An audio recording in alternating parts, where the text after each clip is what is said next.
Hello, നമുക്കിന്നൊന്ന് fried rice ഉണ്ടാക്കി നോക്കിയാലോ? എളുപ്പത്തിൽ വീട്ടിലുണ്ടാക്കാൻ പറ്റുന്ന ഒരു ചൈനീസ് ഡിഷാണ് ഫ്രൈഡ് റൈസ്. അതിനാദ്യമായിട്ട് നമുക്ക് എന്ത് ചെയ്യാന്ന് വെച്ചിട്ടുണ്ടെങ്കിൽ കുറച്ച് ബസുമതി റൈസ് എടുക്കുക.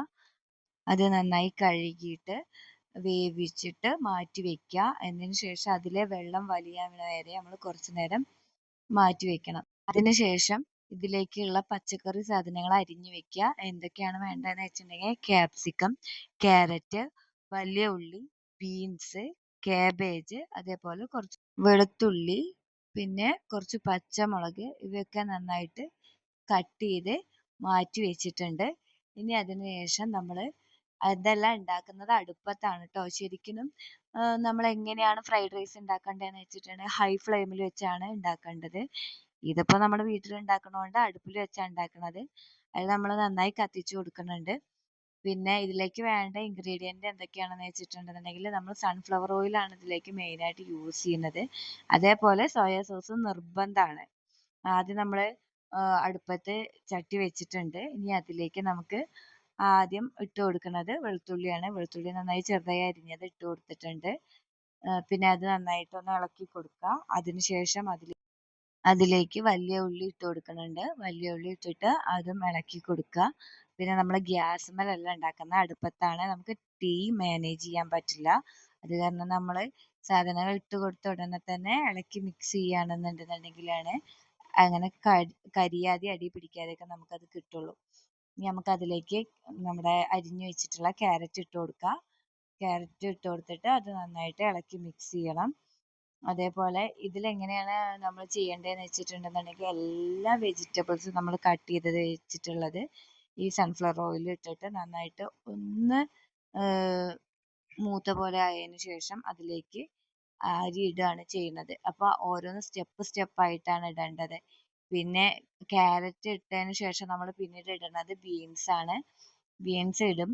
ബീൻസ് ഇട്ട് ഇളക്കി കൊടുത്തതിന് ശേഷം അടുത്തത് പിന്നെ നമ്മൾ ക്യാബേജ് ഇടും.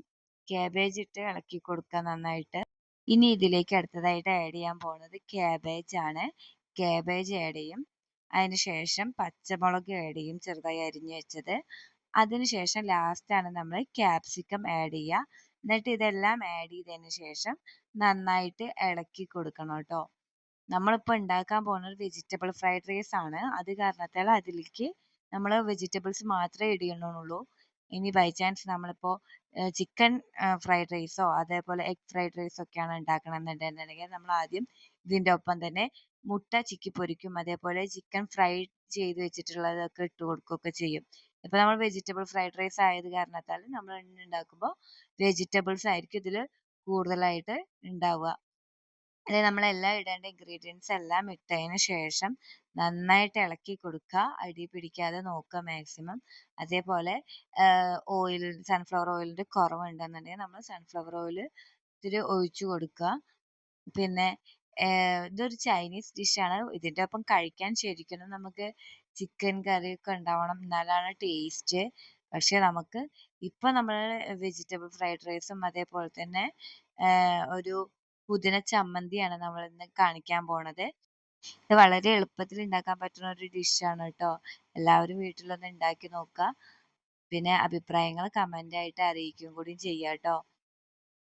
നമ്മുടെ വീഡിയോ ആദ്യമായിട്ടാണ് കാണുന്നുണ്ടെന്നുണ്ടെങ്കിൽ നിങ്ങൾ ലൈക്ക് ചെയ്യുക, ഷെയർ ചെയ്യുക, സബ്സ്ക്രൈബ് ചെയ്യുക. അതേപോലെ തന്നെ നിങ്ങൾ ബെല്ലൈക്കൺ കൂടി അമർത്തുകയാണെന്നുണ്ടെങ്കിൽ നമ്മൾ ഇടുന്ന വീഡിയോ ആദ്യം തന്നെ നിങ്ങൾക്ക് കാണാൻ പറ്റുന്നതായിരിക്കും. പിന്നെ അതേപോലെ തന്നെ ഇഷ്ടപ്പെട്ടു വെച്ചാൽ നിങ്ങൾ ഫ്രണ്ട്സിനൊക്കെ ഒന്ന് ഷെയർ ചെയ്ത് കൊടുക്കുക കേട്ടോ. അതേപോലെ നമ്മുടെ ഫ്രൈഡ് റൈസ് ഇപ്പം ഏകദേശം ഇങ്ങനെ എല്ലാ വെജിറ്റബിൾസും ആയിട്ടുണ്ട്. അതിലേക്ക് നമ്മൾ കുരുമുളക് ഇട്ട് കൊടുത്തിട്ടുണ്ട് കേട്ടോ. അതേപോലെ തന്നെ ഉപ്പ് ഇട്ട് കൊടുത്തിട്ടുണ്ട്. സോയാ സോസും കൂടി ഒഴിച്ചു കൊടുക്കുന്നുണ്ട്. എന്നതിന് ശേഷം ഒന്ന് നന്നായിട്ട് ഒന്ന് ഇളക്കി മിക്സ് ചെയ്യുക കേട്ടോ. ഇത്രയേ ഉള്ളൂ, വളരെ സിമ്പിൾ ആണ്. ഇനി ഇതിലേക്ക് ചോറും കൂടി നമ്മൾ വേവിച്ച് വെച്ചിട്ടുള്ള ബസ്മതി റൈസ് ഉണ്ടല്ലോ അതും കൂടി ഇട്ട് കൊടുത്തിട്ട് നന്നായിട്ട് ഇളക്കി മിക്സ് ചെയ്ത് വെക്കുക. അത്രയേ ഉള്ളൂ നമ്മളുടെ ഫ്രൈഡ് റൈസ്. വളരെ ഈസിയാണ്, വീട്ടിലൊക്കെ ഉണ്ടാക്കാവുന്ന ഒരു ഡിഷാണ്. പിന്നെ അതേപോലെ തന്നെ കുട്ടികൾക്കൊക്കെ ഇഷ്ടാവും. അധികം എരിവൊന്നും ഇല്ലാത്ത ഐറ്റം ആവുകൊണ്ട് കുട്ടികൾക്കൊക്കെ ഭയങ്കര ഇഷ്ടമാവുന്ന ഒരു ഡിഷാണത്. എൻ്റെ മോൾക്കൊക്കെ നല്ല ഇഷ്ടമാണ്. എല്ലാവരും ഒന്ന് ട്രൈ ചെയ്ത് നോക്കുക കേട്ടോ. അതേപോലെ തന്നെ ഇനി നമ്മൾ ഇതിലേക്ക് ഉണ്ടാക്കാൻ പോകുന്നത് പുതിനേന്റെ ചമ്മന്തിയാണ്. നമ്മുടെ റൈസ് ഇപ്പോൾ ഒക്കെ റെഡി ആയിട്ടുണ്ട്. ഇനി ഇതിലേക്ക് നമ്മൾ മല്ലിച്ചപ്പും കൂടിയും കുറച്ചിടണം. അത് മല്ലിച്ചപ്പ് മേലെ എല്ലാം കഴിഞ്ഞതിന് ശേഷമാണ് ഞങ്ങൾ ഇടല് ട്ടോ. കാരണം എന്താണെന്ന് വെച്ചാൽ മല്ലിച്ചപ്പ് ഈ ചോറിൻ്റെ ഒപ്പമൊക്കെ വെന്ത് കഴിഞ്ഞിട്ടുണ്ടെന്നുണ്ടെങ്കിൽ അതിന്റെ ടേസ്റ്റ് ഒരുമാതിരി മാറിപ്പോവും. അപ്പോൾ എല്ലാം കഴിഞ്ഞതിന് ശേഷം ആണ് ഞങ്ങൾ മല്ലിച്ചപ്പൊക്കെ ഇതിന്റെ മേലെ അരിഞ്ഞിടല്. ഇപ്പം അരിഞ്ഞ് കഴിഞ്ഞ് മല്ലിച്ചപ്പ് എല്ലായിടത്തും എത്താൻ വേണ്ടിയിട്ട് നമുക്ക് നന്നായിട്ടൊന്ന് ഇളക്കി മിക്സ് ചെയ്ത് കൊടുക്കാം ട്ടോ. ഏകദേശം നമ്മളുടെ റൈസിന്റെ പരിപാടി എല്ലാം കഴിഞ്ഞിട്ടുണ്ട്. പിന്നെ ഫ്രൈഡ് റൈസ് ശരിക്കും നമ്മൾ ചൂടോടെ തന്നെ സെർവ് ചെയ്യേണ്ട ഒരു ഡിഷാണ്. അത് കാരണത്താൽ അടുപ്പിന്റെ അടുത്ത് തന്നെ വെച്ചേക്കണത്. കാരണം എന്താ ആ ചൂട് പോയി കഴിഞ്ഞാൽ അത് കഴിക്കാൻ ഒരു ടേസ്റ്റ് ഉണ്ടാവില്ല. അപ്പോൾ ആ ചൂടോടെ തന്നെ കഴിക്കാന്ന് വിചാരിച്ചിട്ട്. ഇനി നമുക്ക് പുതിന ചമ്മന്തിക്ക് എന്തൊക്കെയാ വേണ്ടതെന്ന് നോക്കാം ട്ടോ. ആദ്യം ഞാൻ ഒരു അരമുറി നാളികേരം എടുത്ത് വെച്ചിട്ടുണ്ട്. നാളികേരം നമുക്ക് മിക്സി ജാറിൽ ഇട്ട് കൊടുക്കുക. അതേപോലെ കുറച്ച് പച്ചമുളക് ട്ടോ. പച്ചമുളക് നമ്മുടെ വീട്ടിൽ തന്നെ ഉണ്ടായതാണ്. പുറത്തുനിന്ന് വാങ്ങിയതൊന്നുമല്ല ട്ടോ. പച്ചമുളക് ഇട്ട് കൊടുക്കുന്നുണ്ട്. നമ്മുടെ പിന്നെ ഓരോരുത്തരുടെയും എരിവ് എത്രയാണ് വേണ്ടത് വെച്ചാൽ അതിനനുസരിച്ച് വേണം നമ്മൾ മുളക് ഇട്ട് കൊടുക്കാൻ. ഇവിടെ മോൾക്കൊന്നും എരിവ് അധികം പറ്റില്ല. അത് കാരണത്താൽ മുളക് കുറച്ചേ ഇടാറുള്ളൂ. അതേപോലെ പുതിന നമ്മുടെ വീട്ടിൽ ഉണ്ടായതാട്ടോ. അതുകൊണ്ടാണ് അത്ര ഫ്രഷ് ആയിട്ട് ഇരിക്കുന്നത്.